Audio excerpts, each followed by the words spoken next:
So if you join the conscious communication group, what you're going to learn is how to be healthy in relationships. Most of your relationships, you're probably feeling pretty healthy in, so it's not that you're not healthy, but the areas where you feel like a difficulty in expressing something hard, like a bitter truth maybe, and maybe sometimes you're kind of like proud of yourself because you expressed the bitter truth, but it went off like a bomb on your face. You didn't get the result you were expecting, but you're like, I was just being honest. Isn't being honest good? Or I was just being helpful. I'm trying to help them out so they could see it, So it's going to teach how to communicate difficult things in a way that the other person can hear, and also how to hear the difficult things other people need to tell you. It's going to be first in this community, a community of people who are connected by talking about difficult things. And so you're going to practice with each other through role playing and through me kind of coaching on the side, and kind of like what we could say, you can't really lose in this environment because you're not telling it to your husband or your mother or father or brother, the person you're triggered by, your boss. You're just telling it to each other in a kind of like a fun, light role-playing way. And then eventually you'll be able to do it with the real person in your life who you need to tell. So it's a very, very powerful group experience if you want to practice having healthy relationships and communicating things that are difficult to express. So we meet once a week for 1 hour, and it's like taking yourself to the gym. It's not that much fun, but you have to do it if you want to be, physically in shape. So it's taking your heart, this is taking your heart to the gym, and taking your, all the ways that you've learned how to communicate. If you think about it, it's some scars that were created in your childhood, right? Some scars are programs that were put into you, mostly by mom and dad, about how to communicate.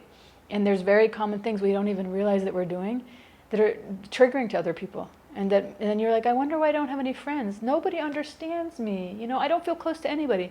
Probably because you're doing things to push people away and you have no idea you're doing it. What you think is, I'm just going to move from this place because people here are so rude. Nobody wants to be friends. Maybe that's not it. Maybe there's people around you who have great friendships. So I'm not trying to blame you, but I'm trying to help you see the patterns in you that are probably unconsciously pushing people away.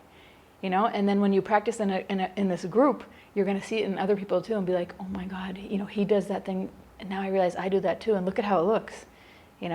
Like, for example, not attuning to the other person, not having any empathy, just steamrolling somebody or lecturing them and telling them what to do, or not holding space for them to share their feelings. There's many ways that we're hurtful to people, or not even responding. So many times people write to you and you don't respond back. What message are you sending to them? Or they ask you to do something and you say you're going to do it and then you don't do it. What message are you sending to them? So there's many ways that we can betray other people and kind of hurt or fracture a friendship, or a potential friendship that we don't realize, Or like I said, you're saying something you're saying in an unskillful way that's very hurtful, and you don't realize, that you're hurting somebody, and that there's another way to get that same message across that's not hurtful. So what we'll be doing in group is practicing that.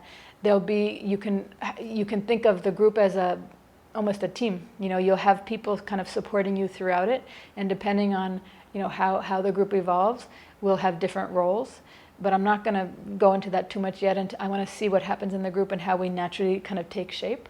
But I will be teaching about communication skills, about listening skills, sattvic speaking skills, and also the parts of the mind, and how they cause us to not speak in a sattvic way, or to not be able to hear in an empathetic way.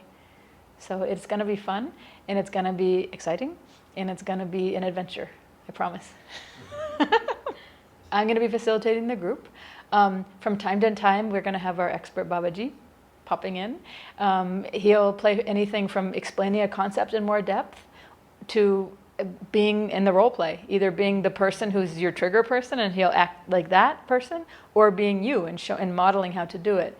So he won't be there every time, so he'll be our special guest when our group has hit a point that I'm like, all right guys, Babaji is coming, so I'll always let you know in advance. It won't be like a surprise, all of a sudden he's there, so you'll know in advance, Babaji's coming next week, get ready, and he'll come and do his magic.